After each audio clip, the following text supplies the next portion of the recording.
Brexit trade talks could be upended by Emmanuel Macron as a commentator warns the French president could block an agreed deal before it is ratified. Emmanuel Macron warned yesterday that France will not accept a Brexit trade deal if it is not in the long-term interests of his country.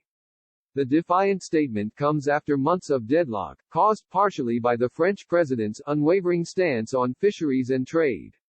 Mr. Macron's defiance came after a meeting of 27 ambassadors, in which Paris hinted it could veto a trade deal with the UK. The French ambassador to the EU reportedly cautioned the bloc's negotiator Michel Barnier against ceding too much ground. The French were supported by Belgium, the Netherlands and Denmark. Mr. Barnier is said to have evaded requests by member states to see key parts of the deal.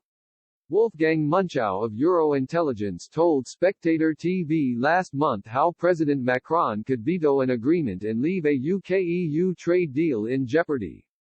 The journalist said, "The danger now is not the trade negotiators, they are doing a good job. The difficulty they have is to ensure when they come up with this trade agreement, Mr. Johnson and Emmanuel Macron will do the right thing and not start to extend this and make another unreasonable demand."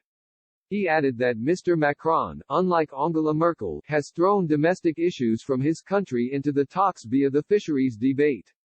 Mr. Munchau warned that Brexit talks won't be decided by the negotiators and that people in the EU are getting nervous over last-minute interventions.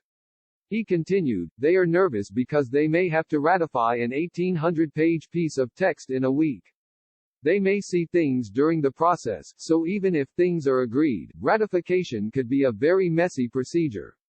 This means French President Macron could follow through and block a deal at the 11th hour." However, Mr. Munchau believes a compromise will be reached. He added, "My reading of Macron's position on fish is that he is merely putting up a fight, but in the end he will agree. If he didn't do that, others would do this, and he has an election coming up in 2022. It would be a disaster if there wasn't a deal for French fishermen," Conservative MP Andrew Bridgen told Express.co.uk last month that the EU's fishing demands have been absurd.